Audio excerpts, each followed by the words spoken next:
In the name of the Father, and of the Son, and of the Holy Spirit. Amen. Our Father, who art in heaven, hallowed be thy name. Thy kingdom come, thy will be done on earth as it is in heaven. Give us this day our daily bread, and forgive us our trespasses, as we forgive those who trespass against us. And lead us not into temptation, but deliver us from evil. Amen. Holy Spirit, we ask you to come down and fill us with the fire of your love, and enkindle in us the great desire to remove anything that remains of our human will, and allow us to learn and to ponder deeply what it means to be a victim soul and the privilege accorded to those. And grant that all be done in your most holy will, for the glory of the Father and the salvation of souls. Amen.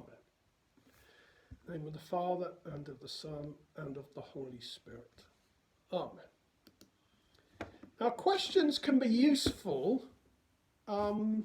And I had a question that Nina asked, and I've lost it. Hang on. Computers. Now, this is a good question. Nina, correct me if I get the central. She's basically asking that, are there similarities between, we're thinking of The Chosen. If you've seen The Chosen, which I strongly recommend, it's well worth watching. What's a good sub-theme in season 1, and it continues, is that when Jesus came, it wasn't as they expected. It was both similar in some ways, but different in others, because they hadn't understood the scriptures. And the great drama, the real only drama there is in life, those that accept Christ and those that won't accept Christ. So we see that in some of the Pharisees, some accept Jesus and some don't. So is there any parallels between what happened at Jesus' time and what is happening now? And I think this is important because I can bring in some things we've got to know, especially if we come across people that ask us about these things. Firstly, there is definitely similarities. So there is a change going on. Do you want this recorded or not? I'm doing it on my phone. Yeah, but always remind me. So Margaret, there's no problem. I tell my parishioners, remind me, ring me up. Never worry about pestering me and reminding me, because I forget so many things I need reminding. So there are similarities. We are on the eve, well, in fact, it's really started, it's in motion, of the new era, whether we call it the era of peace, living in the divine will, the triumph of the Immaculate Heart, the new Pentecost, the new and divine holiness. These are all terms that reflect this. And likewise, there are people who won't accept the call of the new and divine holiness. And we're not judging them. There some will, some are open to it, and some aren't.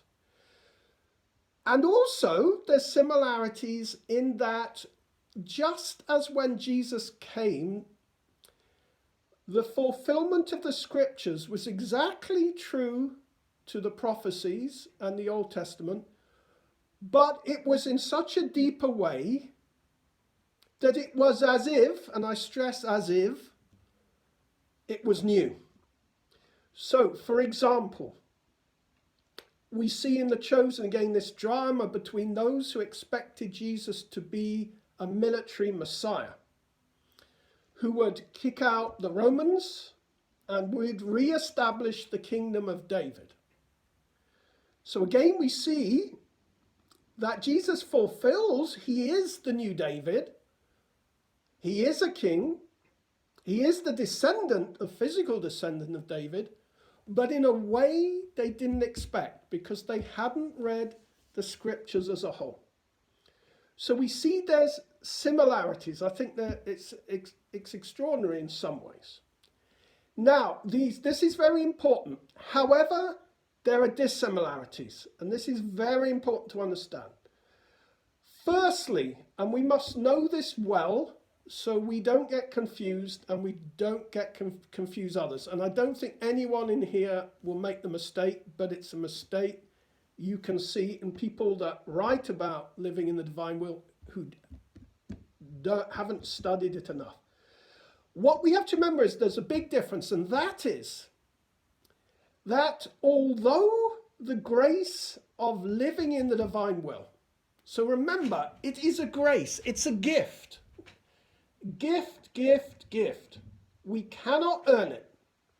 We cannot practice virtue and say, right, now God's going to give me living in the divine will as a gift. It's a grace.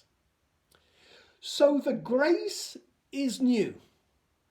Just like, for example, the grace of the first 5 Saturdays is new. Just like the grace of Divine Mercy Sunday is new. These are new graces for our time. I sometimes explain it this way, especially if it's to children. Getting into heaven, what is required now is the same as it's always been. God cannot change the goalposts. He cannot, as it were, say, okay, I'm going to make it much easier for you guys. I'm going to allow you 50 venial, a mortal, and you'll get it. That's never going to happen. To get into heaven, just as from the very beginning, we have to be pure, we have to be holy, we have to be purged of self-love, so that we can then enter. So God can't change them. He can't just say, right, I'm getting rid of that requirement. It would be contradictory to himself. But what he can do is give us aids and graces to help us on that journey. Because remember, the grace to get into heaven, what we call final perseverance, is just that. It's a grace. So God can certainly give us new graces, new things to practice. We see that throughout the history of the church. Why? Because certain things are needed at certain times. And because we're living in the end times, not the end of the world, remember, end times, Jesus needs to give us these helps. And so it's a great, we're very fortunate to live in these times, because although there's much around us to distract us, there's much we have to carry, a bit like Frodo in Lord of the Rings. We're bearing the weight. And so many people actually say that to me, that it does feel as if we're living under a cloud, we're carrying this burden. However, and this is an important however, it is not similar because, of course, this is not a new revelation. When Jesus came, he established a new covenant. As the book of Hebrews says, once and for all, a new covenant. And he gave us the fullness of revelation. So at the death of the last apostle, John, we have the total, what we call the deposit of the faith. That includes scripture and tradition and the role of the magisterium. Nothing can add to that. Nothing can be added. We cannot have a new public revelation. Nor can anything be taken from it. So this is really important because it's one of the questions people rightly, if they're become interesting, want to know, because there's so much false teaching going around that they want to make sure, what are we teaching here? What are we passing on? So the fullness of revelation is passed on, and that's what St. John the 23rd said at the opening of the Vatican Council. It is my job to hand on tradition, tragedy. I have passed on the deposit of the faith. Now, as John Henry Newman, the great English saint, who Benedict, God rest his soul, canonized, John Henry Newman said, of course, that although the public revelation cannot be added or taken away from, it can be understood more and more deeply. So a true development of a doctrine or a dogma in revelation is when we grow in the deepness and awareness of this. All private revelation, and remember, Louisa's writings are still private revelation. Private revelation, whether it be Louisa, Padre Pio, Catherine of Siena, Catherine Labouré, all these mystics, they are given a grace by God to help us better understand the deposit of faith. This is really, really important to get this right. Let me give you a concrete example. Devotion to the Sacred Heart, which culminates in a sense with the revelations of divine mercy to Saint Faustina. So, whether it be the revelations to Saint Margaret Mary Alacoque or to Saint Faustina, these are private revelations, but their aim is to improve our knowledge and grasp of Jesus' teaching, of what it means to say God is merciful. You could almost say that whole tradition of the Sacred Heart is so we can understand better John chapter 19, when the centurion takes the lance, pierces the side of Jesus, and blood and water flow out. So if people ask us, we say, yes, this is private revelation, but it's given to us, it's approved by the church, and its aim is for us to better understand public revelation. For example, the best proof of this is the Our Father. I hadn't pondered this. Most of us, I imagine, were praying the Our Father, thy will be done on earth as it is in heaven, with no idea quite what we were praying for. Or the prophecies in Isaiah that the lion will lay down with the lamb. The child will put his hand in the serpent's nest. All these, or John 17, they will all be as one, and they will know that you sent me.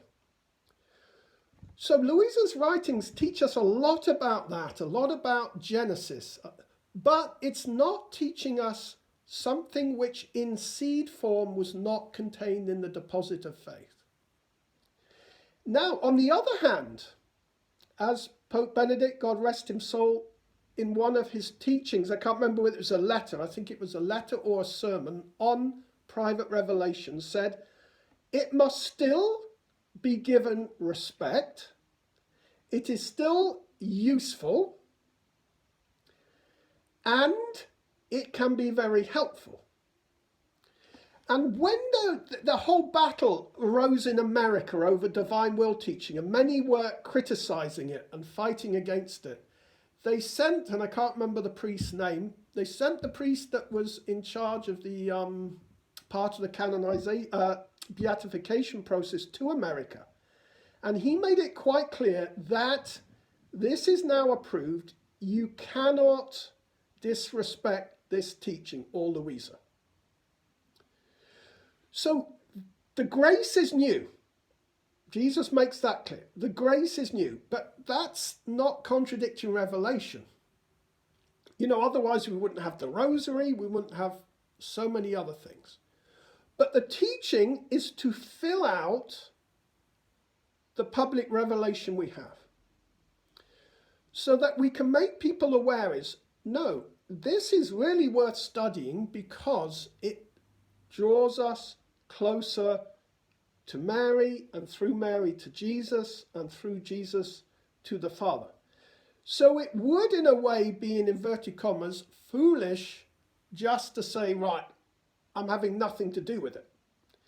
Just as it would be very foolish to have nothing to do with Fatima, because Fatima is still private revelation. Although I have heard, I've no idea about this, but some people suggested that there's certain things that we needed to come up with a kind of a new category with. So although Fatima is not part of public revelation in any way, it's of such importance that simply say, well, it's private revelation seems,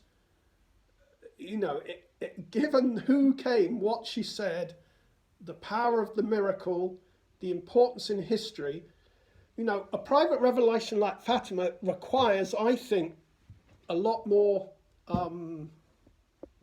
we have to be really aware of it and know what the messages were.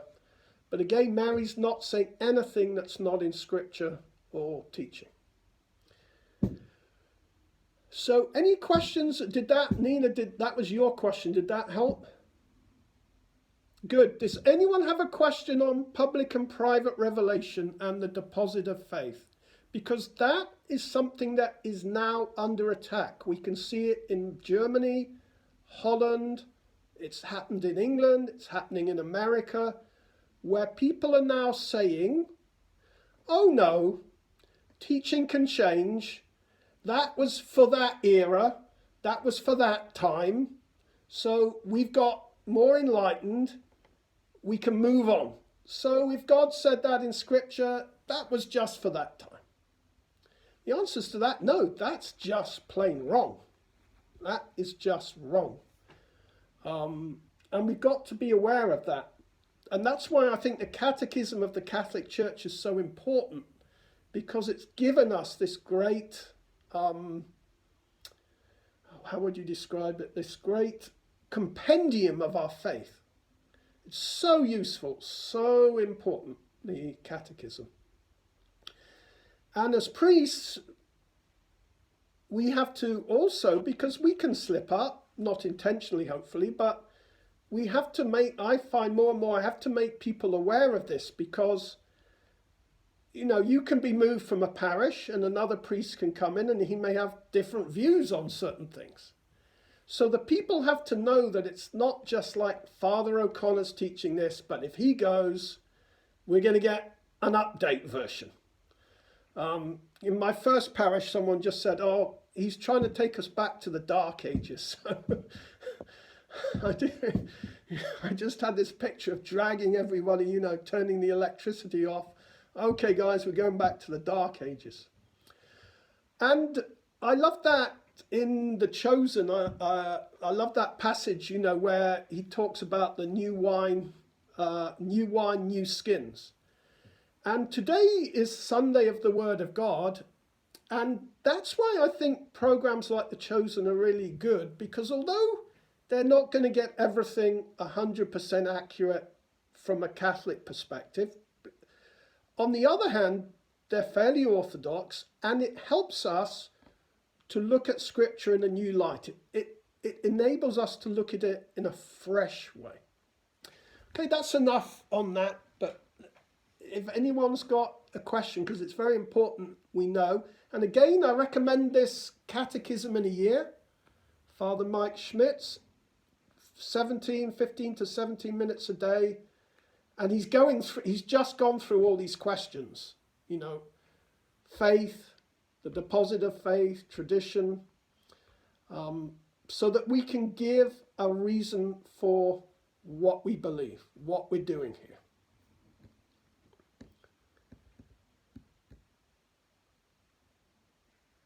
Good.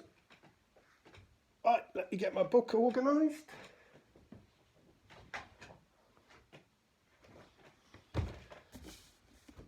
Okay, moving on then. Victim souls. I was originally trying to do this in one session, but it's so interesting and so central to the divine will that it's going to overflow. It's going to overflow in some ways.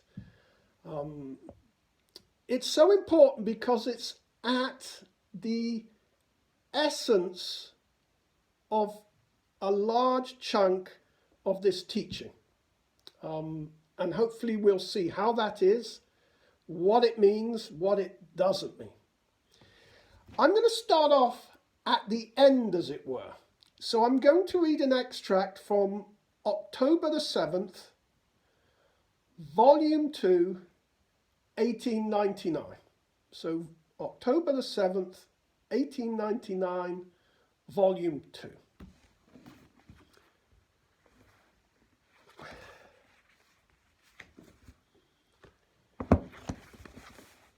So remember, this is early on.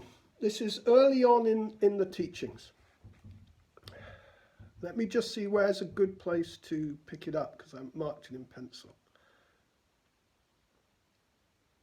Now, while I was saying this and other nonsense, my only good came.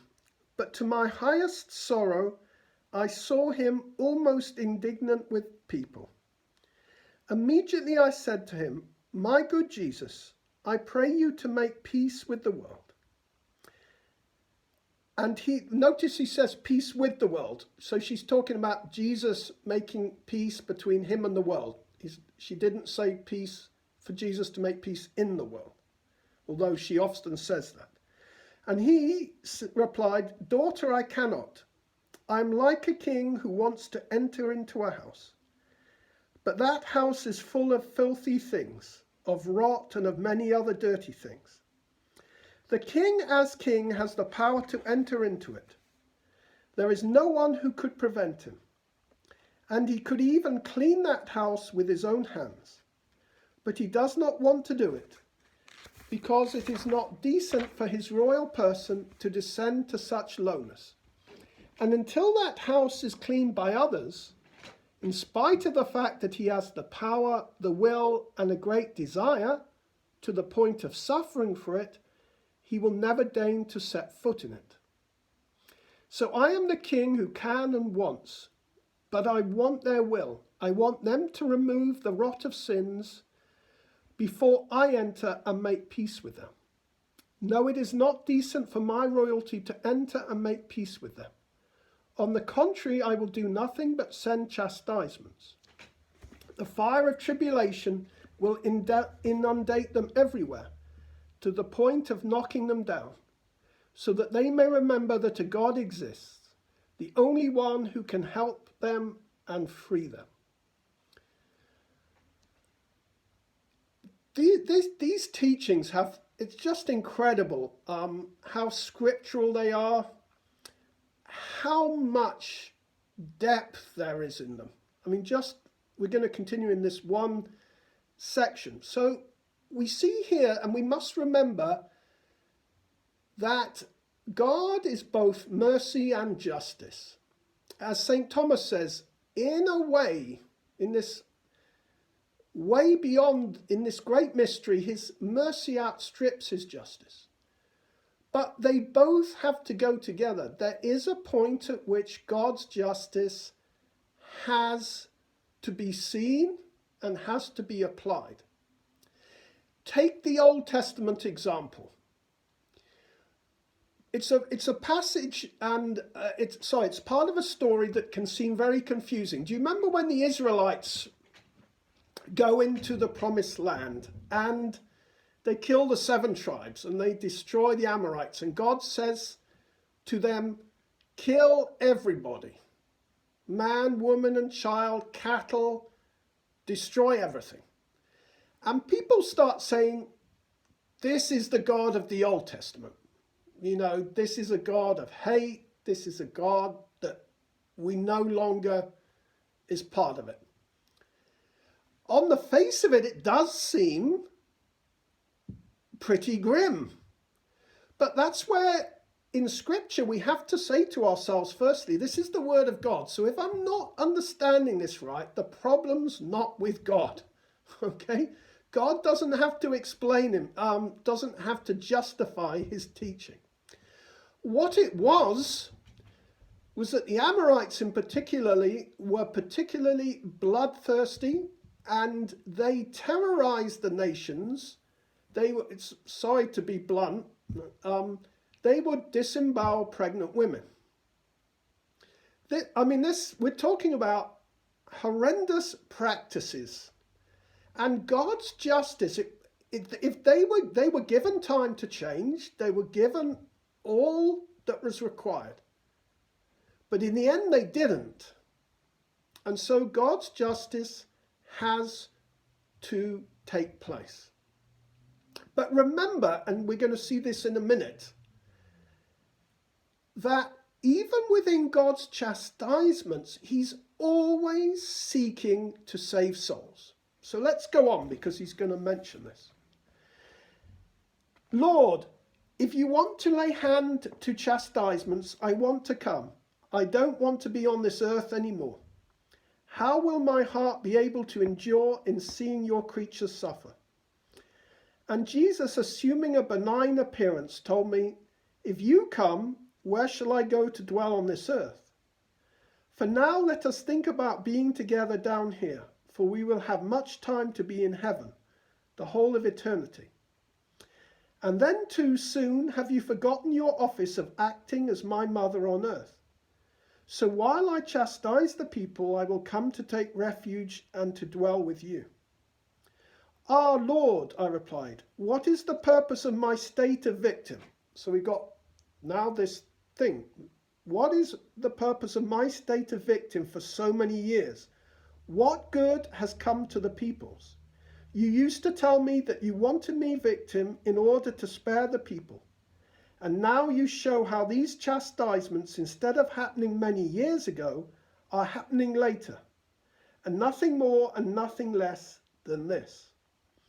So Louisa is just saying to Jesus, look, I've done all this suffering. I've done all this so that these chastisements won't take place.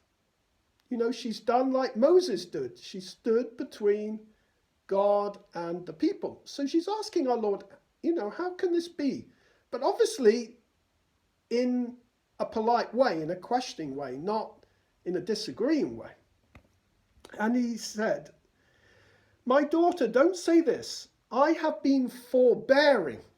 So Jesus is telling Louisa, no, don't say this. I have been forbearing. I have practiced forbearance for love of you. And the good that came from this has been that while terrible chastisements were to rage for a very long time, because of this, they will be shorter.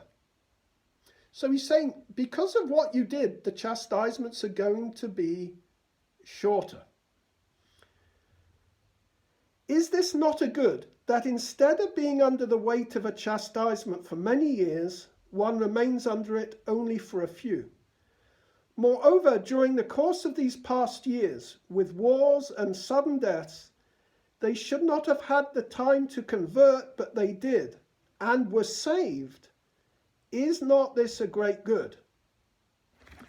So that's a really, really important point Jesus is making, that when he sends chastisements, the victim soul is playing a huge role in mitigating them, shortening them. Some of them are cancelled altogether.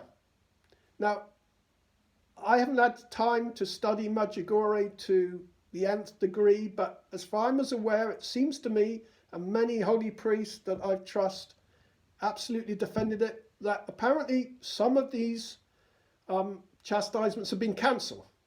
They're not going to happen. And most importantly, it gives people a chance to repent. So whereas they may not have saved their soul in a time of peace, because of a time of war, they were made aware of the danger and of the threat and converted. You know the famous say there's no atheist on a lifeboat. Charles Peguy, a beautiful French poet, there's some of his work translated into English. I really encourage you to, his poetry is so beautiful. He writes in a way, I've read nothing like it. He will write a poem and then he will bring God the Father in. One of the great ones is he writes a poem about, and part of the poem, they're long poems. One of the poems is beautiful. I'm just paraphrasing, it's in French, but the translation is roughly, God says, I have seen many beautiful things. I have seen the great cathedrals. I have seen the blood of martyrs. But I tell you, I have seen nothing as beautiful as the young child kneeling down by her bed who mixes up her Our Father and her Hail Mary. There is nothing more beautiful than that, says the Father. So you can imagine that, you know how kids are. We're like when we're tired, they start off, Our Father, be at the end of our death, and they get all muddled up and they're tired. And Charles Peguy says, the Father says, wow, this to me is greater than the great cathedrals. So again, I encourage you to look at it. If you read French, great. If otherwise, they have published some of his poems. He writes a beautiful poem about his pilgrimage to Chartres. He was the one that started the Chartres pilgrimage. He died tragically at the beginning of war, and that poem was found, the last poem, well, it wasn't his last, but the poem of his pilgrimage to Chartres was found in his jacket. He also wrote, we go to school to unlearn. So he already foresaw where education was going. We send children to school to unlearn. But what he said was that in war, people save their souls because they give their lives for others. So you imagine you've got a youth that's living the high life, no thought of God. There's a big push, sign up, join, defend your country, gets his uniform, dies. He's died for the good of his country. He's given his life for someone else. Now, obviously, that doesn't mean everyone who dies in war necessarily saves their soul. But what Jesus is saying here, no, I do this. They have a chance. Otherwise, they should not have had the time to convert, but they did and were saved. Is this not a great good? My beloved, for now it is necessary to make you understand the purpose of your state for yourself and for the peoples. But I will show it to you when you come to heaven, and on the day of judgment I will show it to all nations. Therefore, do not speak like this anymore. The day of judgment Jesus is referring to is the general judgment. Remember, when we die, we have our particular individual judgment. But at the end of time, when we're all gathered in the valley of, is it Jehoshaphat? Just gone. Anyway, all the people's roles, all the roles of the nations, parishes, cities, individuals, will be seen as so far as they aided or hindered or both the plan of salvation. So Jesus is saying to Louisa, at the end of times, everyone will see what you've done, what the effect has been. So there's also that universal justice. So it's very important, straight away, we're starting right at the end, the meat of it, that Jesus chooses souls to avert, to mitigate, to enable the salvation of souls. So he requires that there be victim souls. And this is important for the divine will teaching, because this grace to live in the divine will, therefore, is intimately connected in sharing in Jesus' passion in a real way. So remember that if you read the introduction to the Hours of the Passion, This is a new grace, that we are not any longer meditating upon them or pondering them or compassionating, all good things, but we are entering into them with his very mind. We're entering into the action. So people living in the divine will, Jesus wants to play that role, and he also wants us to give back to him. Now is the time not only to compassionate with Jesus, but to aid him, to help him. Remember, his great suffering was the fire within, the fire of love. And what caused him the suffering was when that fire of love could not be poured out over people. So constantly through the hours of the Passion, he's asking us, bring me souls, bring me souls so that I can pour out this fire, so it's no longer within me. So our role as victim souls, as being part of living in the divine will, is therefore to offer reparation, to become co-redeemers. Not obviously in the height of Mary, mediatrix and co-redeemer of all graces. Then St. John Paul II used those titles. And I haven't heard so much about it now, but there was at one time many thousands of people writing asking that another Marian dogma be proclaimed, Mary as co-redeemer, mediatrix of all graces. So that's not being solemnly defined by the church yet, but it's now being used. The St. John Paul II used it in his speeches and so on. And we're asked to, as it were, to step up with that. So we have a number of interlinking ideas: victimhood, atonement, sacrifice, co-redemption, that Jesus summarized beautifully to Louisa to play this role. As Mary said at Fatima,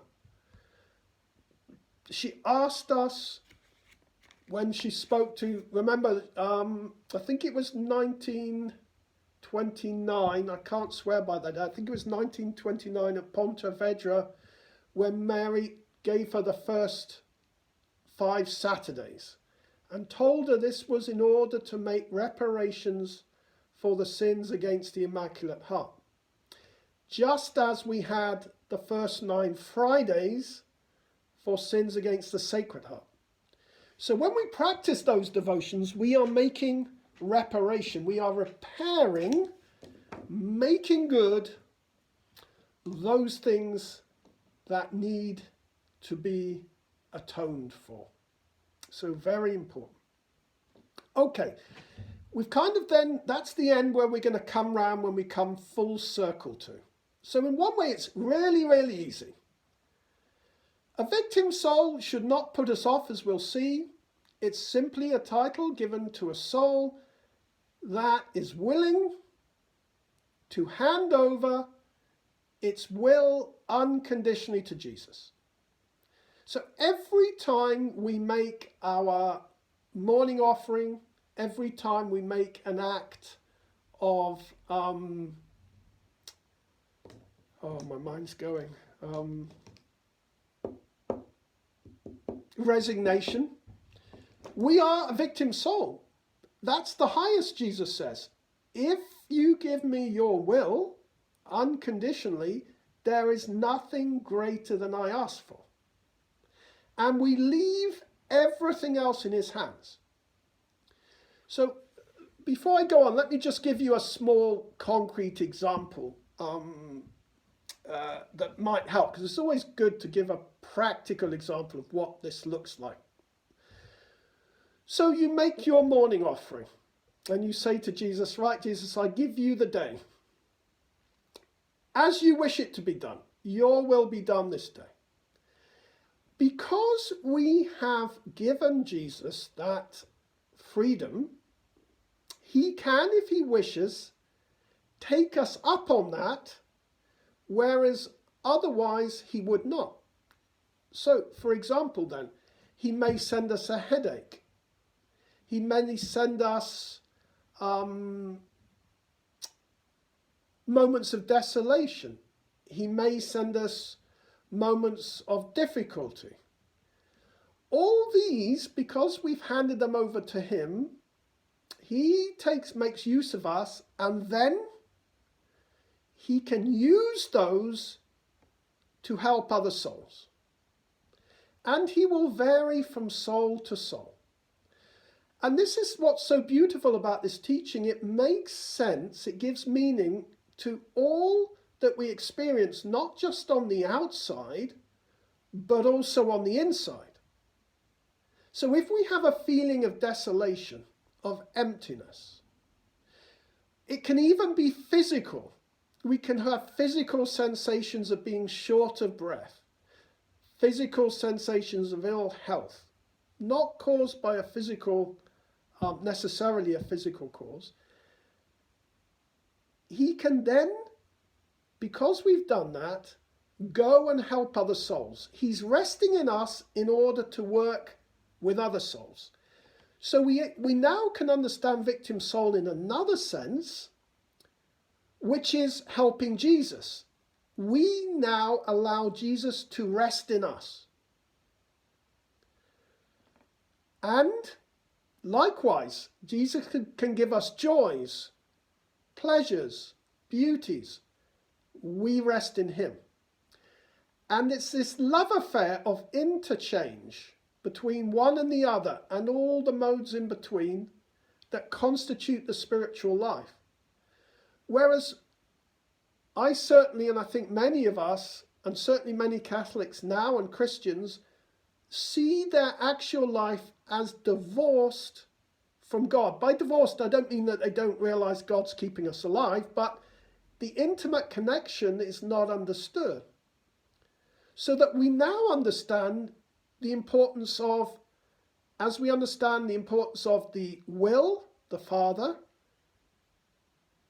the intellect, the Son, the memory, the Holy Spirit, so now we understand the physical companions to those, the heart, the Father, the blood, the Son, the breath, the Holy Spirit. And we get whole teachings upon this, that not only do we learn about redemption, sanctification, but we learn so much about creation, how we're built, why we're built that way, that it's Trinitarian. Our very makeup is stamped with God, his image and his likeness, which is incredible. So we begin to be able to see our lives then in this beautiful interchange that goes on constantly. And he varies the moods he gives us. And he varies the relationship. And he appears to hide at one time. Then he reveals himself at another. It's like playing hide and seek. Which is, I do want to remember to do this sometime. I'm really getting interested in this whole idea of play. It's come to my mind when I was writing something for the newsletter about Pope Benedict and his book on the liturgy. He has this beautiful chapter on liturgy as play. And Father Iannuzzi said, I haven't tracked it down yet, but he mentioned in the Psalms that at the beginning of creation, the Son was playful. Play is a very deep idea, a very profound idea. And Pope Benedict, why would Pope Benedict, I know this is a bit of digression, but I hope it's interesting. Why would Pope Benedict describe the liturgy as play?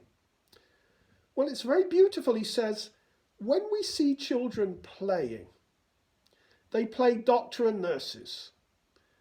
And thank goodness if the children live in a politically incorrect family and a non-woke family, they can still play cowboys and Indians, doctors, nurses, without having to do it differently. But what he says is the children, it's not play in the way we play golf. I don't play golf, but the way people play golf. The child is playing because it's not yet the full reality. They're not doctors, nurses. policemen, hopefully not robbers. But to the child, it's more than just a game. There's an element of rehearsing, going through things. So Pope Benedict then says, well, the liturgy is that too. It is a rehearsal and a preparation for the eternal liturgy in heaven. And again, coming back to Charles Peggy, he has lovely moments in his poems about this playfulness of God the Father. And Chesterton said, I think it's in Orthodoxy, when he was commenting on the passages when Jesus went alone by himself, he said it was probably because his mirth was too great for those around him. You get this idea of Jesus' mirth would just like overpower everyone, so he had to go by himself. So this idea of play then in our lives, there's a drama going on, there's a play, there's roles, or we can use the image of music. We have lines of music, melodies to play, that when we play them correctly, establish the harmony of creation. Okay, so we got to, just looking through my notes, to make reparation, to avert, to mitigate divine justice. Our Father Unuzzi points out, and this is taken from one of his talks, he says, make no mistake, we must make no mistake, Christ's victory is assured. So it's not like it depends upon us for the victory. Christ is going to be triumphant. We are going to be on the winning side.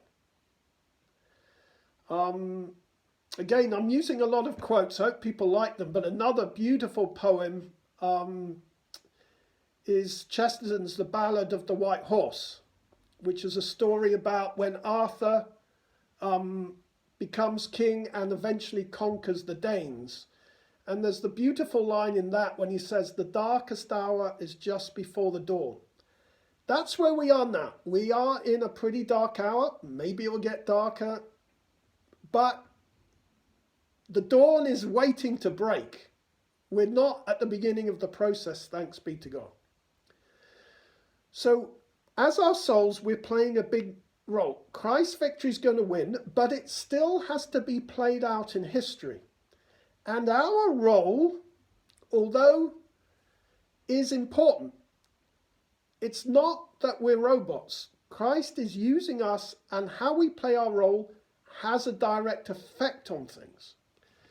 For example, Louisa, by Louisa's agreeing to make sacrifice and atonement, the war, not the war of Mussolini, but the earlier war in Abyssinia was relatively bloodless. The passing of the divorce law was postponed in Italy. Which again, as an aside, as an interesting aside, you see how laws like the law of divorce is so bitter to Jesus. So bitter. It's hard for us because we just used to it. Although we don't want it, we get used to it. It's on the books. It happens. But this is, Louisa sacrificed just to postpone it. So this is why we're living in people. I have some friends, I have friends that think my way, and then there's another family who are still good friends but don't think so much. They say to me, well, it's always been like this. There's always been difficulties. There's always been problems. There's always been heresies. And obviously that's true. I mean, we had the Arian heresy, we had the Reformation, persecutions. But this is different. This is of such an extent and a depth not witnessed before. And then I back that up, as you must do, by authority of the church. Pius X said that in his day, so he died 1914, the evil was worse than at the flood. He fully expected the Antichrist was walking around and there. So to my mind, it's very clear, if you have eyes to see, that what is going on is have a whole nother dimension that will only be superseded by the very last conflict at the end of time. Now again, as Derek keeps reminding us, we shouldn't be worried. This is no cause for worry. No cause of worry at all. In fact, in one way, we should be welcoming it, not because we welcome chastisement for what it brings, although as we've said, it brings good, but because we know then the victory's closer. It means there's not long to go. Now, Jesus again says, yours not to know the time or the hour. So nobody can tell you what is happening when. But at the same time, if you look back, so for Nina, this is another similarity in the Jesus story, well, after Jesus ascended, the destruction of Jerusalem, 70 AD. Now again, no one can know the time or the hour, but there were clear signs sent to the people when it was going to happen. They knew. They left for the hill village, whose name again has slipped my mind. This was very clear what was going to happen. It was, and if you read Josephus, the history of the Jewish wars, he narrates these incredible things that were seen. Armies in the sky, all sorts of things were happening. Just as it was in World War I, it's not recounted in the history books. When the Germans were about to invade France, they were starting the war, there was angels appearing saying, don't come here. Padre Pio, in the sky, don't bomb Monte Cassino. So although we can't say the exact time, on the other hand, Jesus says, be aware of the sign of the times.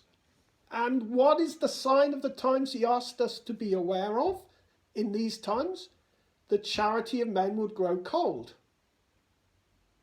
There would be many deceptions. And so, to me, it's completely obvious that we are, and Jesus says this to Louisa, so we have private revelation as well as public revelation to say this. And Father Unutzi's book, The Splendor of Creation in the End Times, if you want to read a very good account, do that.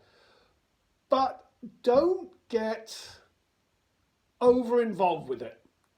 There's many sites, there's many things that are just not really worth the pursuit of. Because if you know the overall, and I'm sure everyone does here, you know the overall plan, you know where we are, you know where things are going, you know how to recognize the signs of the time, you know not to worry, Christ is going to look after us, that's enough. Otherwise, the very pursuit of this can distract us and can make us more apprehensive. Or we get this idea, if I don't know this or that, the latest prophecy or the latest this, I'm not going to be ready. No, that's just crazy. There is, I will try, if I remember, to send it, because I think I made a condensed version. There are, nevertheless, some of the people do some good things. And one of them was they put together quotes from the popes on the last times. That's really interesting, because that is the church. That's the magisterium speaking. And he, can't remember who it is, he goes through a list of quotes of what the popes say about this time. And Pope Francis, again, people don't pick it up. He said it a couple of times. He says, read Lord of the World.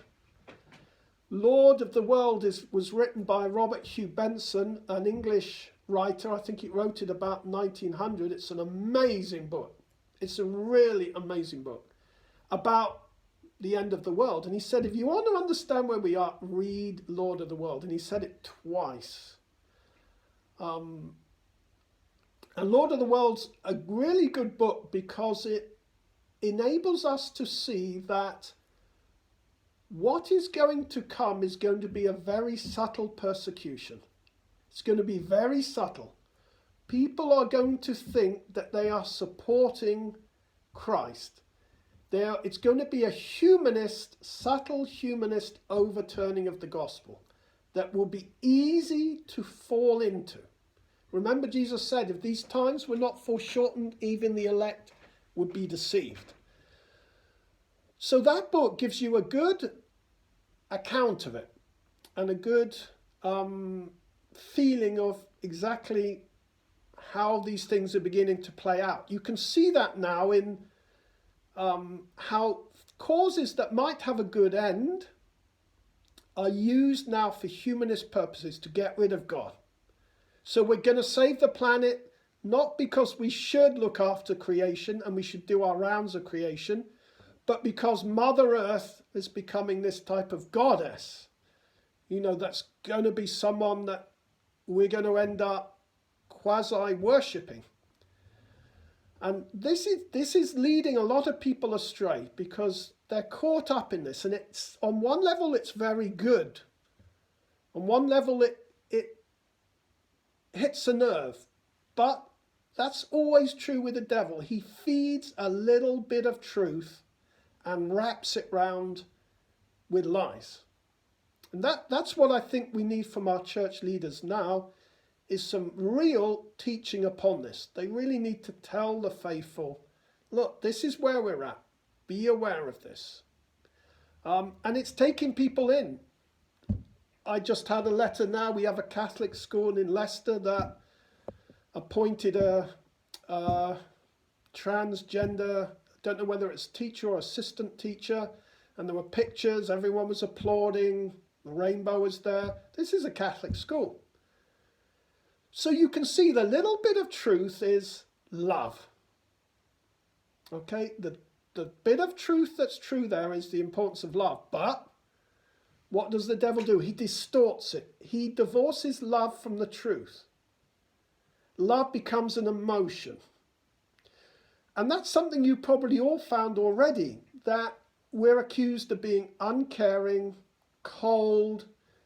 Father, you just can't understand. These people, they're in love. They should be, this is good. And you're saying, okay, you may love them, you may love that, but you're going to leave them as they are. Whereas true love is to say, no, there's something far greater in this that you're missing out on. And we had a thing here. I'm going to finish here. I've drifted a little, but I hope it's tying in with the general theme. We had a case here where a number of us in the ecumenical, I'd be interested in what Father thinks of this. The ecumenical's important movement, and in fact, it's an old movement. The ecumenical movement goes back. The week of Christian unity goes back before Vatican II. It had a whole liturgy to it. But a few of us just removed ourselves from the ecumenical group because the Methodists were going with blessing of same-sex marriages. And people were coming up to me and asking, do you support this? In other words, to be a member of that group, people were assuming you were in line with that. So I said no. And it was interesting. The New Life pastor, he resigned from the group. We met, we talked, and then I resigned from the group. And then there's others that did it. So I don't know what you guys feel. I just feel that that's a step too far. It doesn't. If we're not centered on Scripture, then not. So a quick one. I'm going to finish here. We'll come back to it, but very quick one because it's one of the most important. Is victim soul doesn't mean you're going to have to do everything that happened to Louisa or Padre Pio. Don't have that fear. God is only going to give you what you can bear, and he's going to form you. That's another point Father Yunitsi made. He forms us. He doesn't like say, right, you've given your will, I'm blasting you with all these things. Plagues, disease, death. No, he loves us. He wants us to be victim souls, but he wants to form us. He wants us to grow so that we grow into the role. But you are already in the role. Being here, you're already in the role, and it's great. So we shouldn't worry. And nearly all of our victimhood is going to be our ordinary everyday lives. I can't remember who said this, maybe many people, that a saint is someone that lives his ordinary life heroically. It's as simple as that. If we can do that, we are going to do so much good. Just because we've given him our day, it means everything that happens to us is making reparation, even when we're asleep. Okay, I'm going to pause there and see if it was a bit diverse, I know, and sometimes I get this literary bent in me that wants to talk about these things because I like them so much. So anybody got any questions? Or share examples or share teaching, please. Please, you may have great insights. You will have great insights. Just a question about who was the poet that you mentioned? Charles Peguy. It's spelled Peguy. Charles Peguy. And you can, I think, even on the internet, get some of his poems.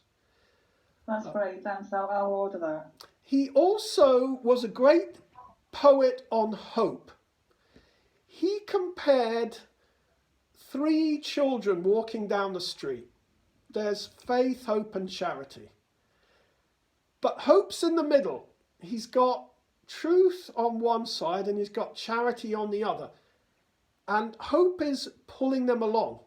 Now, Charles Peguy was orthodox. He's not saying hope.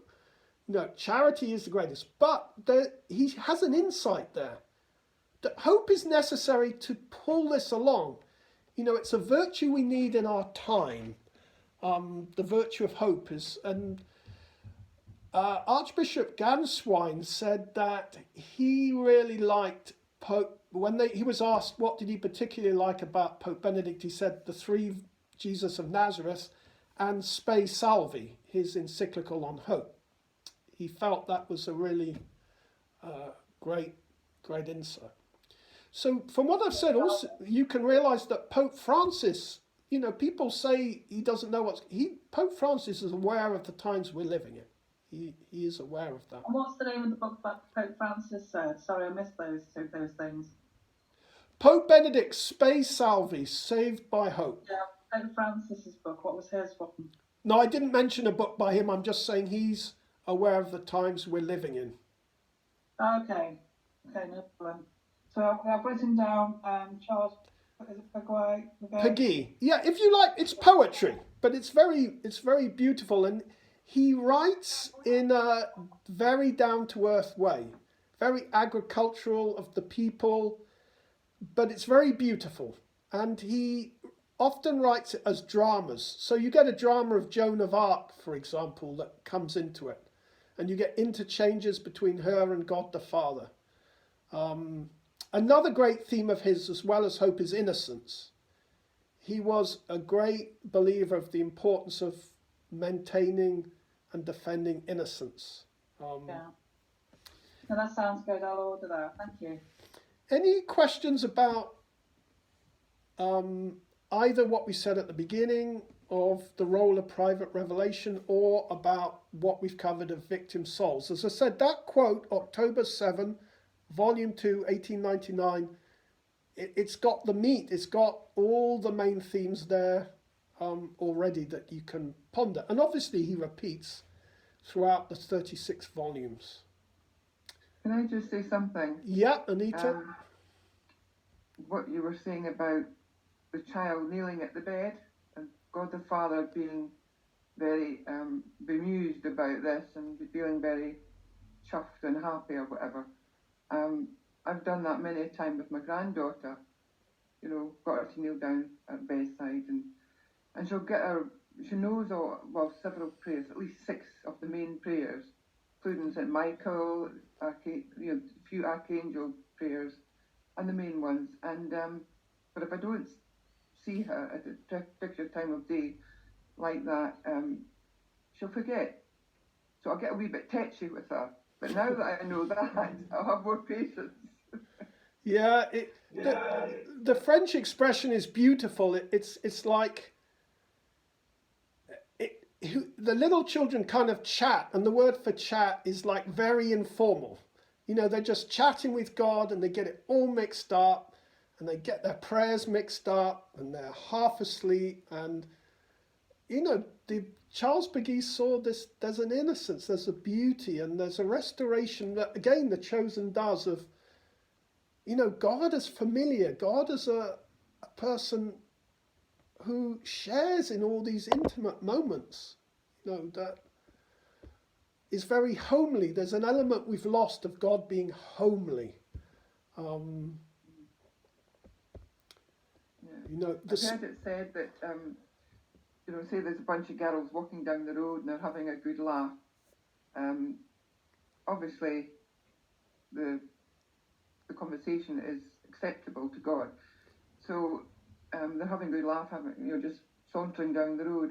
God the Father, Jesus told us that, I've read somewhere, a reliable source, that God the Father will also have it join along with them in having a good belly laugh. Yeah. Any questions? Again, that either means it's totally clear or so many that people don't know where to start. So I'm going to hope it's the former. So we will pick up on this again. Tuesday will be very similar. So again, if you wish to, it's great to have you. And obviously no talk is exactly the same, because you just go where the muse takes you, where the Spirit takes you. But I'll be hopefully carrying it in a similar way. Good. Right. We'll finish with prayer as always. And let's start off by remembering everyone's particular intentions and needs, and people have asked for that we join them together. Something we will be planning for our Lenten journey through Lent to Divine Mercy Sunday to Pentecost. So we bring them all together, and praying together has that extra power. Lord, we make now an act of trust, an act of resignation, that we trust in your providence. We trust that whatever you are going to bring about and are bringing about in the world, and have brought about in the world, is going to bring about salvation of souls. So Lord, you use us, we give our wills to you, to use us in such a way that these graces can affect all possible souls. Grant us in this time particularly an increase in the virtue of hope, a sure and certain hope based upon your word, based upon your revelation. You know our needs deeper than we know our needs. You know that there's many things we've not yet recognized that we need. But again, we trust in your providence, and we ask you to grant them to us when they're needed. Like Our Lady in the miraculous medal, the rings that still are waiting for light to shine from them. We thank you for calling us to be victim souls, to be co-redeemers, to offer acts of atonement and resignation. So help us not to be afraid of that, to welcome it, to trust in what you ask of us. And lastly, Lord, pass your heavenly blessing, your Father's blessing upon us, that within whatever you ask of us in suffering, we will, as you teach, achieve at the same time great joy and peace, so that we'll experience both these great mysteries, that of suffering and sadness, but of love, joy and peace. And may Almighty God watch over you this day, and his blessing come upon you, the Father, the Son, and the Holy Spirit.